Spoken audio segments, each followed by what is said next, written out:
welcome back to Afternoon Express.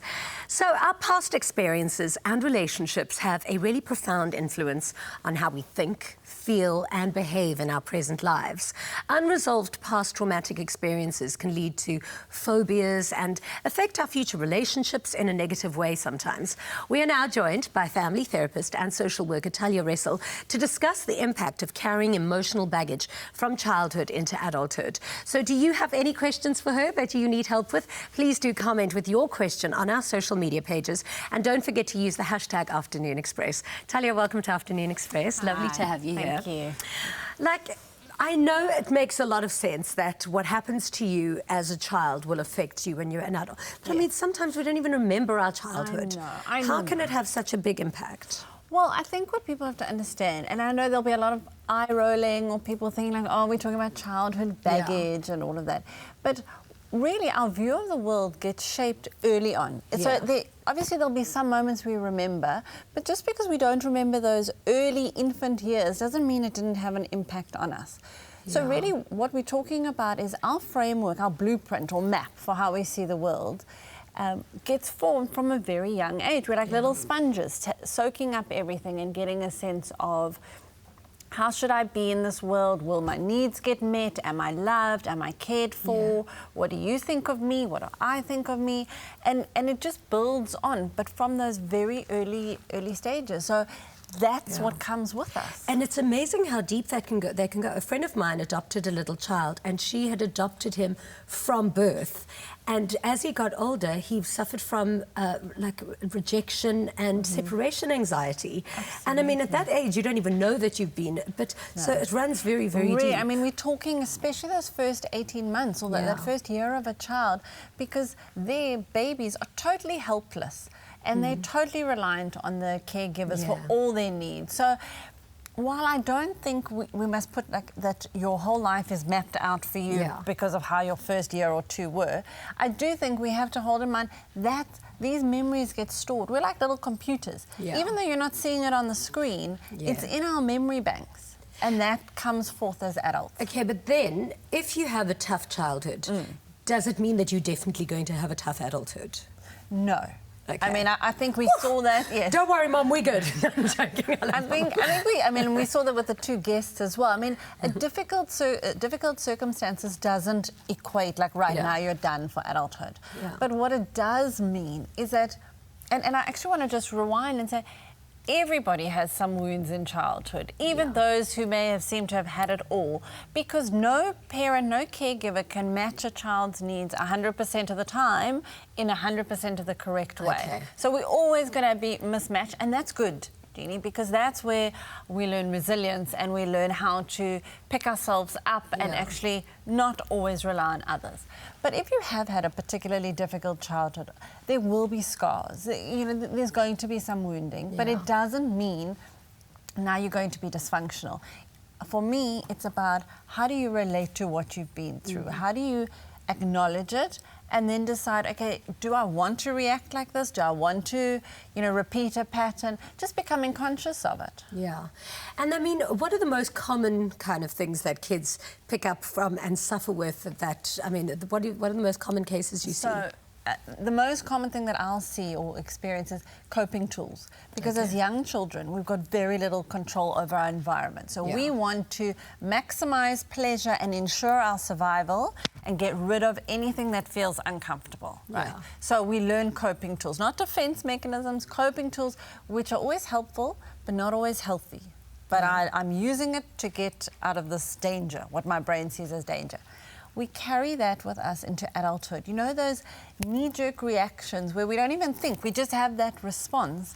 That's your brain using its old pattern. Okay, this got me out of trouble last time or out of the danger zone, I'm doing that now. And the problem is, as adults, we've actually got much better options. And that's where I see that sometimes if you don't stop to think about what am I doing, why am I reacting like that, the childhood things that you needed then are being used here, but it's making you pull away from people, Sure. or it's anger, or it's, you know, depression, anxiety, or addictions. Why do people respond so differently? Because, I mean, if you look at just our guests today, that really had it so hard when they were so young, and then turned out to be such amazing pillars of society, where sometimes you see kids who have okay issues when they're young, and then they end up like coming and unraveling when they're a little bit older. Why do people respond and adapt so differently? I think temperament. I mean, we see that even with siblings in the same family, how you can respond so differently. But I also think, you know, we underestimate people's resilience. We actually all do want to thrive, and we all do want to do well. So that pushes through in a lot of people, their temperament. Some have also had little glimmers, like maybe they've had really tough experiences, but there's been somebody, like, you know, your guest mentioned, a Sunday school teacher or an aunt, or just that little glimmer that was good enough. That one that was able to just give you that moment of hope. And so for some people, that's all that they need. Others, I mean, they thrive under huge, they show such kindness when none's been shown to them, or amazing parents when they were never parented themselves. So I don't think it's a scientific answer, but I think a lot of it has to do with how we see things and how we process it. Often we hear in conversation when somebody has made a success of their lives, you hear them saying, but it's because you went through hardship when you were young that you turned out like this now. Do you think that's true? Do you think you've got to go through a little bit of hardship in order to gain strength, in order to survive adulthood? I think there needs to be some of the misses. Okay. You know, with the need, and then how your need gets met. I think we have to have some of those misses. I mean, to be fair, I don't want such extreme misses. Like, we've got people who are feeling unloved and uncared. We don't, it doesn't need to be trauma. Okay? So what I always support for kids, how we build up their resilience, is in those moments of those slight misses, and then trying to repair it later.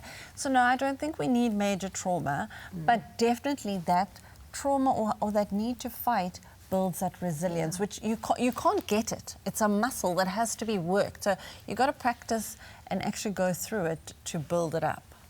Do you think if, you know, people growing up, if they're aware of their circumstances, what tools can you suggest for them to just kind of keep it all together? Okay. So, and that's the most important part of the conversation, because yes, we can talk about your childhood till you're blue in the face. Yeah, but how do you make it better? Yeah, exactly. So the first thing that I really want people to do is just to acknowledge it. Just for, you know, doesn't have to be to the world, just for yourself. Understand that, of course, you were wounded. There were times that it didn't go, you didn't get what you needed. So by acknowledging it, that's the first step that we have to healing. So if people can, you know, we all talk about mindfulness and breathing, and I am a big supporter. But why I like it is because otherwise we go, and we don't stop to think, hang on, is this why, like, why am I reacting like this? What is it, what's going on for me? And that's like a simple tool I'd like people to do, is ask yourself, why am I reacting like this? And that moment gives your brain a pause to stop acting automatically and doing what it's always done, and actually come up with something a little bit more helpful. Always find a way out. I've got a mentor who, whenever I moan about something, he goes, oh, stop being a victim. And I always say that back to myself and think, how am I going to make this better? How am I going to fix the situation and make everything better? But maybe that's also not healthy. I always want to make everything better. Well, I think it's just like, I feel like I should be lying on the couch and you should be teaching. No, but, you know, I mean, I think it just that self-awareness, like, why in that moment did you feel like a victim? Like, what triggered it for you? Just that thought process is so helpful for us. And talking to people, and I don't mean only professionals. I think therapy is such a luxury. So find a friend that you trust. Find someone where you can just be a little bit more vulnerable. For me, I think that will be the biggest tool people can Therapy is a luxury, however, and a friend of mine said this to me, the same way as you go to a personal trainer to work out your muscles, you need to go to a therapist to work out your emotions and your head. I think that makes such great sense. You're preaching to the converted, I mean, it's slightly off topic, but therapy is the greatest gift you can give yourself, but not just yourself, your partner and your children, because listen, you take your stuff with you, your mess everywhere. You must just be on the show all the time and we'll give you free therapy at home. So, and here's the start of it. So we asked you online if you have any questions for Talia that you need help with. So Tandolo Nokwezi Ndlovu asked, the thing is, my mother used to have anger issues, which she used to take out on me, but she changed as time goes. But the thing is, sometimes I think about it and I feel anger against her. So the question is, how do I change that? Great question. I mean, that happens a lot, I think, when you can build resentment, even though you love someone so much. So what answer do you have for Tando? So I think it would be really helpful and a great question, because it acknowledges the difficulty in people in having the dual emotions, happy and, you know, resentful, love. But it would be really helpful if she could have a discussion with her mother, perhaps just a chance to say to her how it felt, not in an attacking way, but just for her mother. I'm glad that she's changed, that's amazing, but to acknowledge what has happened and acknowledge the damage. Yeah.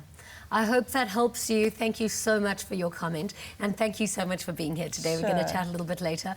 Please do join the conversation online. We love hearing from you. So tell us about the bad habits that you have today that started in your childhood years. Please remember to use the hashtag Afternoon Express in your comments. And after the break, we prepare a really delicious and gratifying chicken and veg gratin with Chef Mo.